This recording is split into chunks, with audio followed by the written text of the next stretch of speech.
Hola, yo soy Nato. En este video vamos a hablar sobre el ISAN, el impuesto sobre automóviles nuevos. Y antes que nada hay que recordar que este impuesto tiene dos características. La primera es que es un impuesto federal. Esto quiere decir que no importa en qué parte de la República Mexicana nos encontremos, si realizamos los actos o el acto que la ley indica, estamos obligados al pago de ese impuesto. Por eso es un impuesto federal, porque aplica en cualquier parte del territorio nacional. Y otra característica de este impuesto es que es un impuesto indirecto, ya que el consumidor final, que es el que paga este impuesto, no es él el quien lo va a declarar, sino más bien el fabricante, el distribuidor o la persona que en este caso fue el quien le vendió el automóvil nuevo al consumidor final. Bien, vamos a comenzar con lo que son los fundamentos legales sobre este impuesto que es el ISAN.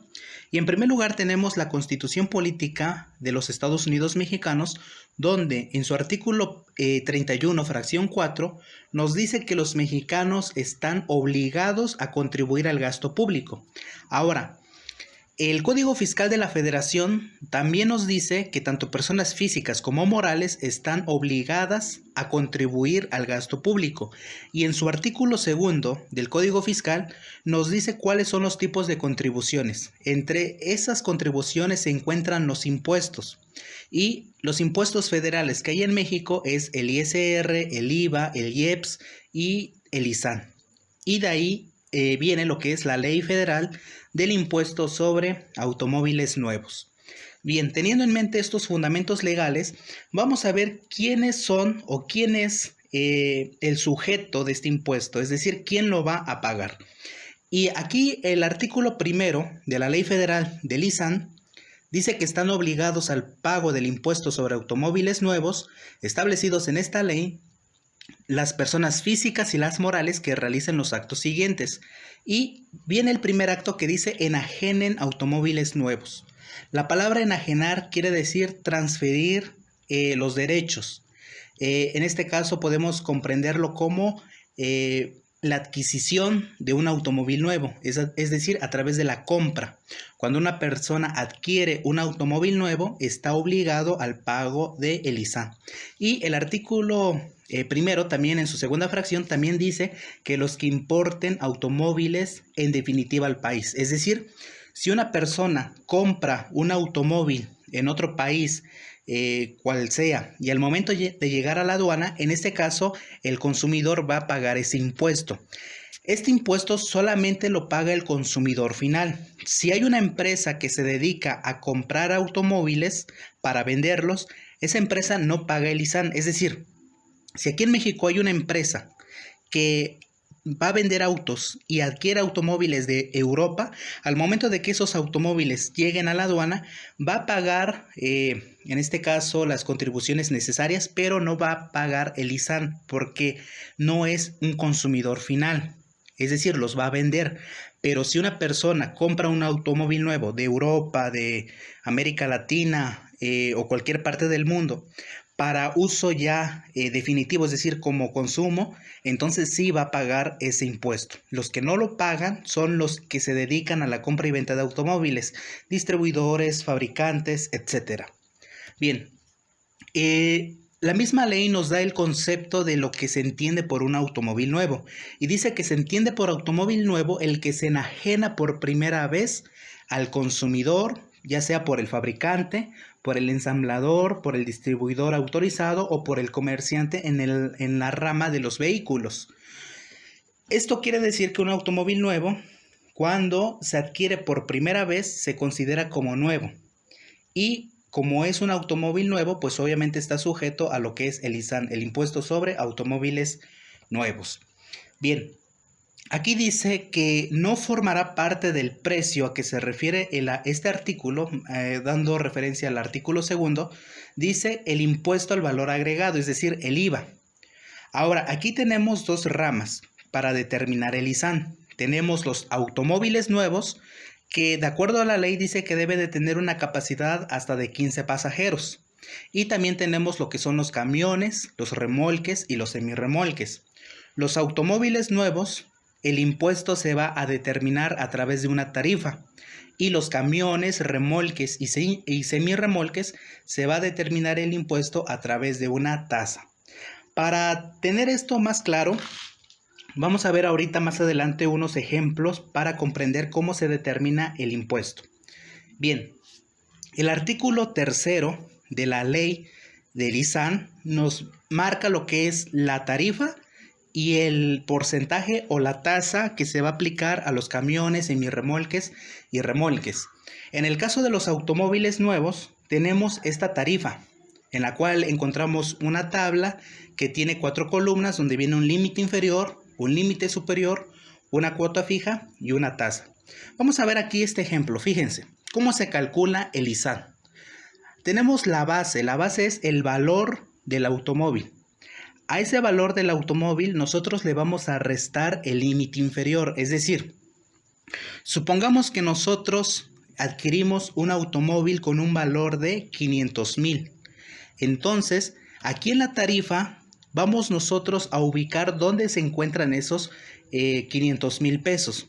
Vamos a ubicarlos entre el límite inferior y el límite superior. Y si nosotros vamos a lo que es la primera fila, encontramos que el límite superior es 294,797.44. Obviamente los 500,000 es superior. Entonces nos pasamos a la siguiente fila, vemos que sigue siendo superior los 500,000 y así hasta encontrar en qué rango se encuentra los 500,000. Y nos podemos dar cuenta que es en la cuarta fila donde está el límite inferior los 412,716 y el límite superior 530,000.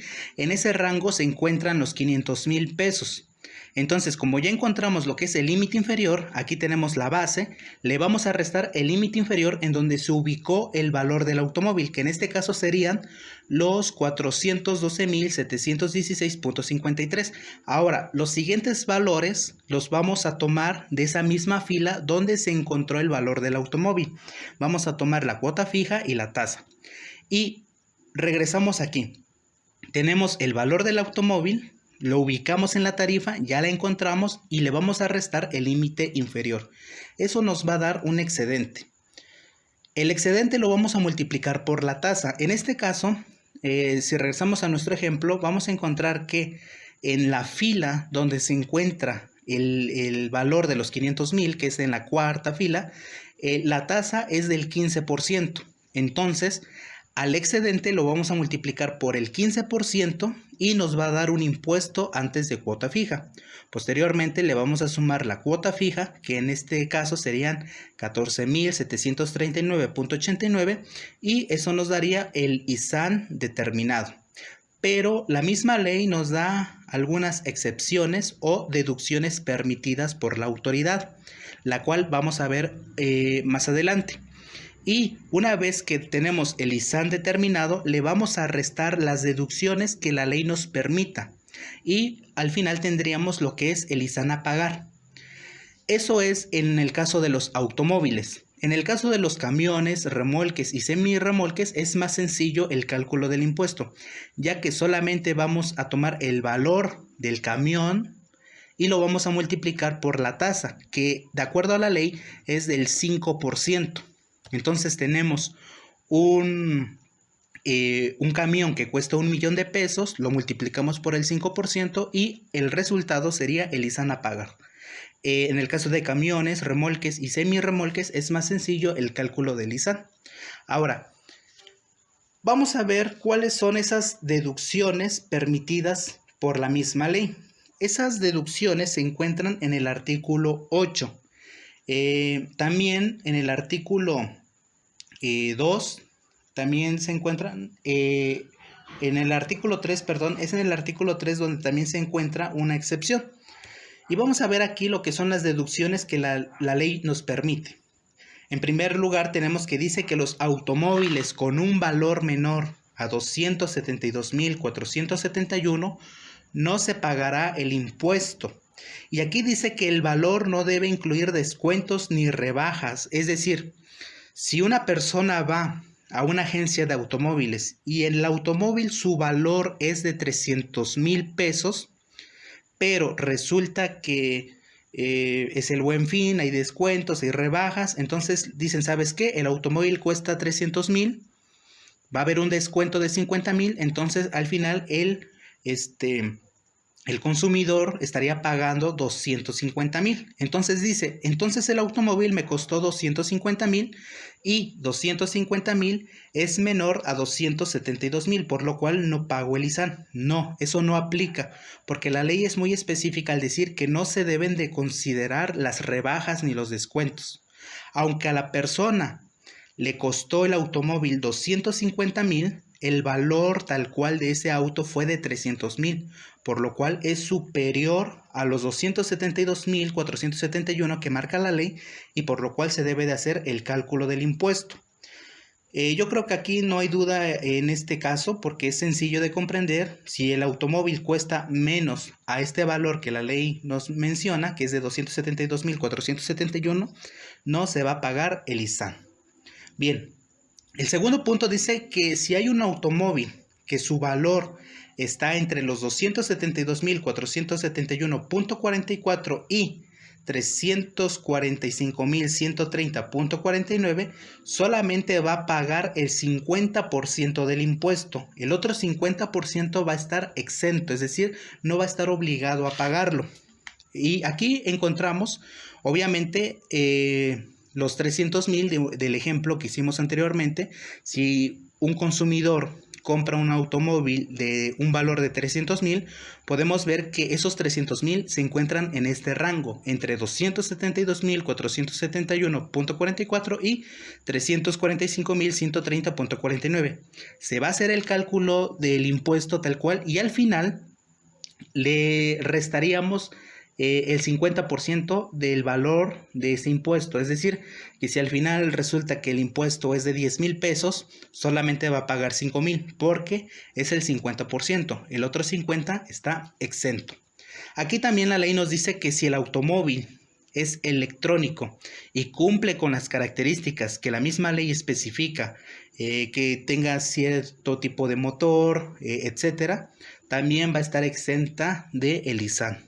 Pero solamente eso aplica para automóviles eléctricos. Bien, también aquí tenemos un cuarto punto que dice que los automóviles con un valor mayor a 814,036.01 dice que podrán deducir el 7% de la diferencia entre el valor del automóvil y el límite que marca la ley. Vamos a poner un ejemplo sencillo. Es más, vamos a ver algunos ejemplos ya directamente que aquí tenemos en esta presentación relacionado a estas excepciones que la ley nos permite para poder tener una mejor comprensión. Aquí tenemos dos ejemplos. El primer ejemplo, encontramos que hay un automóvil con un valor de 300,000. Obviamente le vamos a restar el límite inferior que es de 294,797.45 y como excedente nos da 5,202.55. A eso lo vamos a multiplicar por la tasa, que en este caso es del 5%, y nos va a dar lo que es el impuesto antes de cuota fija, que es de 260.13. Le vamos a sumar la cuota fija, que es de 5,895.